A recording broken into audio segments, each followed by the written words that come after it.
گناہوں سے مجھ کو بچایا الہی، بری عادتیں بھی چھڑایا الہی، بری عادتیں بھی چھڑایا الہی۔ حضرت سیدنا حاتم اصم رحمت اللہ علیہ کی طرف سے 4 مدنی پھول پیش کر رہا ہوں، اللہ کرے کہ اس کی خوشبو سے ہم سب کے اعمال نامے مہک اٹھیں۔ چنانچہ حضرت سیدنا حاتم اصم رحمت اللہ تعالی علیہ کا ارشاد ہے کہ جو کوئی بغیر 4 باتوں کے 4 باتوں کا دعویٰ کرے وہ جھوٹا ہے۔ یہ 4 مدنی پھول اب پیش کر رہا ہوں۔ نمبر 1، جو شخص اللہ تبارک و تعالی کی محبت کا دعویٰ کرے اور جن باتوں کو اللہ تعالیٰ نے حرام کر دیا ہے ان سے باز نہ رہے وہ جھوٹا ہے۔ نمبر 2، جو شخص جنت طلب کرنے کا دعویٰ کرے اور صدقہ اور خیرات نہ کرے اس کا دعویٰ بھی غلط ہے۔ نمبر 3، جو شخص رحمت للعالمین صلی اللہ تعالی علیہ وسلم کی محبت کا دعویٰ کرے اور فقراء اور مساکین سے نفرت رکھے اس کا دعویٰ جھوٹا ہے۔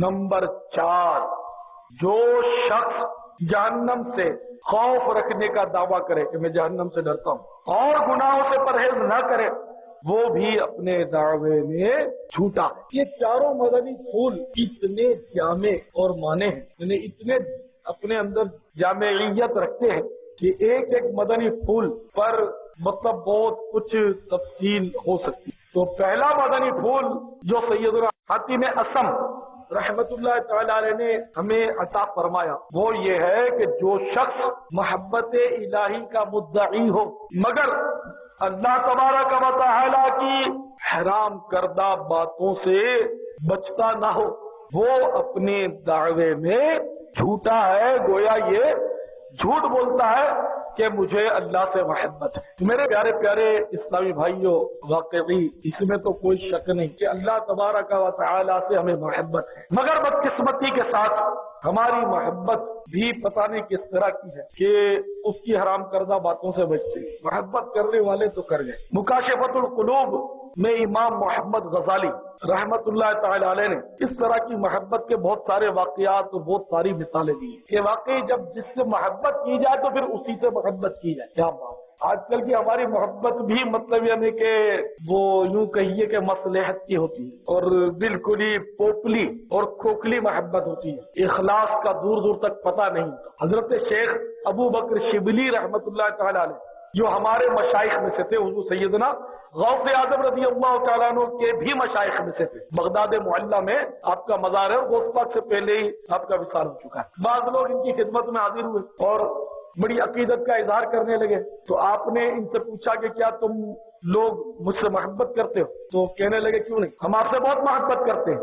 تو سیدنا شیخ شبلی رحمت اللہ علیہ پر ایک کیفیت اور ایک حال تھا، آپ نے مطلب اسی حال میں فرمایا کہ وہ دیکھو میرا بھائی مجھ سے زیادہ حسین ہے، تو وہ لوگ اس طرف دیکھنے لگے تو سیدنا شیخ شبلی رحمت اللہ علیہ کو جلال آ گیا، فوراً پتھر اٹھا لیا اور اب بھاگو ادھر سے، چھوٹے کہیں کے ابھی کہہ رہے تھے کہ تم سے محبت ہے اور جہاں پتا چلا کہ میرا بھائی مجھ سے زیادہ حسین ہے تو اس کی طرف تم لوگ مائل ہو گئے، تم لوگ جھوٹے بھگا دیا۔ تو جس سے محبت کی جائے تو پھر وہ آنکھیں بند کر کے کی جائے، یعنی کسی کے ہو جاؤ یا کسی کو اپنا بنا لو کہ 2 کشتیوں میں پاؤں رکھنے والا وہ کبھی بھی کنارے کو نہیں پاتا، وہ ڈوب جاتا۔ ایک کشتی کا جو سوار ہے اسے ہی منزل مقصود نصیب ہوتی ہے۔ اعلیٰ حضرت رحمت اللہ تعالی علیہ کی کسی کتاب میں غالباً پڑھا تھا کہ آپ نے نقل کیا ہے، یک درگیر و محکم گیر، ایک دروازہ پکڑ اور مضبوطی کے ساتھ پکڑ۔ اب ادھر ادھر مطلب یہ نہیں کہ بھٹکنا ہی، تو جس کا دروازہ پکڑ لیا، جس کا دامن تھام لیا، اب دوسرا اس سے چاہے کتنا ہی پاورفل پھر اس کی طرف مطلب یہ نہیں کہ نظر نہ کرے۔ کیا بھی ہے کہ اپنا جس کو بنایا وہ غریب ہے تو وہ دوسرا مالدار ہے تو اس کی طرف جڑت گئے، اس سے دوسرے کے زیادہ حسن و جمال ہے تو اس کی طرف بھاگ گئے، نہیں بس ایک دروازہ پکڑ لیا فلا۔ تو اس میں بہت کچھ مطلب ہمارے لیے درس ہے۔ تو الحمدللہ ہمارے ہاتھ میں دعوت اسلامی کا دروازہ آ گیا ہے، تو تو اب یہ کہ یہی دروازہ انشاءاللہ ہمیں مدینے کی منزل پر بھی پہنچائے گا اور انشاءاللہ یہی دعوت اسلامی کا دروازہ ہمیں جنت الفردوس میں پیارے آقا صلی اللہ علیہ وسلم کے پڑوس تک بھی پہنچا دے گا انشاءاللہ۔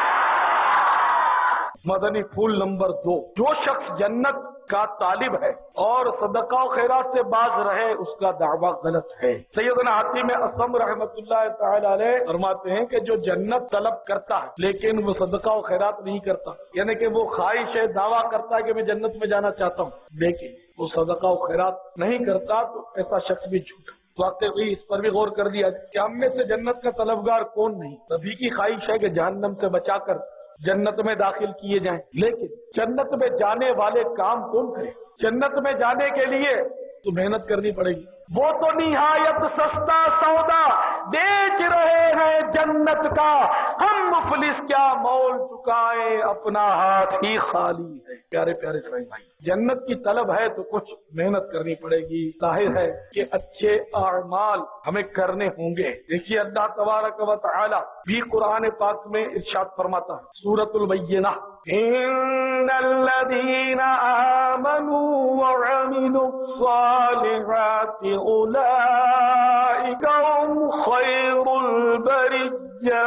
میرے آقا نعمت امام اہل سنت عظیم البرکت عظیم المرتبت قربان شمع رسالت مجدد دین و ملت مولانا شاہ احمد رضا خان علیہ رحمت الرحمان اپنے شہرۂ آفاق ترجمہ قرآن کنز الایمان میں اس طرح ترجمہ کرتے ہیں، بے شک جو ایمان لائے اور اچھے کام کیے وہی تمام مخلوق میں بہتر ہیں۔ بہتر ہونے کا معیار یہ نہیں کہ یہ ایجوکیٹڈ ہے، اس کے بعد فلاں ڈگریاں ہیں، یا فلاں فن کا ماہر ہے، یا یہ مطلب باکسر ہے، یا یہ باڈی بلڈر ہے، یا یہ جناب والا پہلوان ہے، یا اس کو فلاں گولڈ میڈل مل گیا، یا اس کو فلاں کپ میسر آیا، جناب یہ MNA بن گیا۔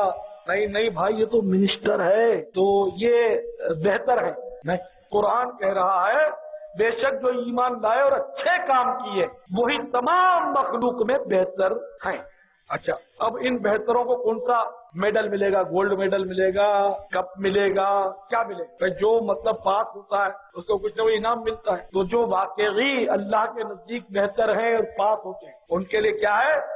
آگے ارشاد ہو رہا ہے، ان کا صلہ ان کے رب کے پاس بسنے کے باغ ہیں جن کے نیچے نہریں بہیں، ان میں ہمیشہ ہمیشہ رہیں، اللہ ان سے راضی اور وہ اس سے راضی، یعنی اللہ سے راضی۔ یہ اس کے لیے ہے جو اپنے رب عز و جل سے ڈرے، تو جو اچھے عمل کرے اللہ کے خوف سے لرزے ڈرے، تو صاحب ایمان ہونا شرط ہے۔ اگر کسی نے کفر بک دیا، ایسا کفر بک دیا کہ وہ مرتد ہو گیا، اب چاہے لاکھ نمازیں پڑھے، تہجد گزار ہو، سنتوں پر عمل کرے، اس کے لیے کوئی فائدہ نہیں، اس کو کوئی ثواب نہیں ملے گا۔ ثواب ملنے کے لیے مسلمان ہونا شرط ہے، ایمان پر خاتمہ شرط ہے۔ انما الاعمال بالخواتیم، حدیث ہے یہ، اعمال کا کچھ اعتبار نہیں مگر خاتمے پر۔ تو جو اللہ سے ڈرے اس کے لیے مطلب یہ انعامات ہیں کہ جنت ملے گی، اس کے نیچے نہریں بہیں گی، ہمیشہ ہمیشہ کے لیے اس میں مزے کریں گے۔ سیدنا حاتم اصم رحمت اللہ تعالی علیہ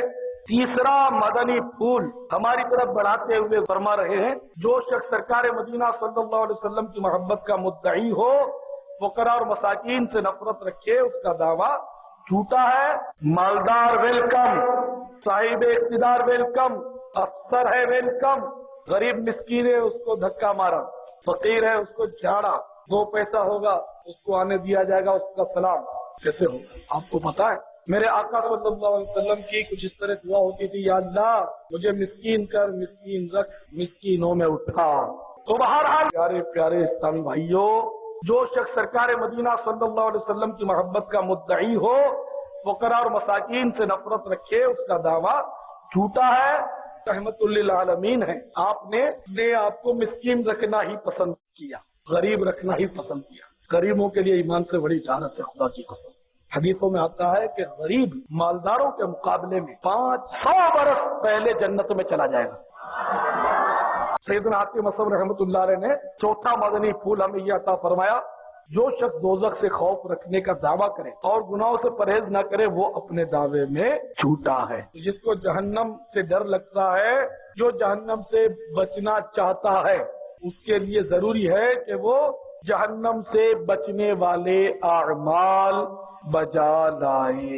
اللہ تعالیٰ ان چاروں مدنی پھولوں کی خوشبوؤں سے ہمارے دل کے مدنی گلدستے کو معطر فرمائے۔ گناہوں سے مجھ کو بچایا الہی، بری عادتیں بھی چھڑایا الہی، بری عادتیں بھی چھڑایا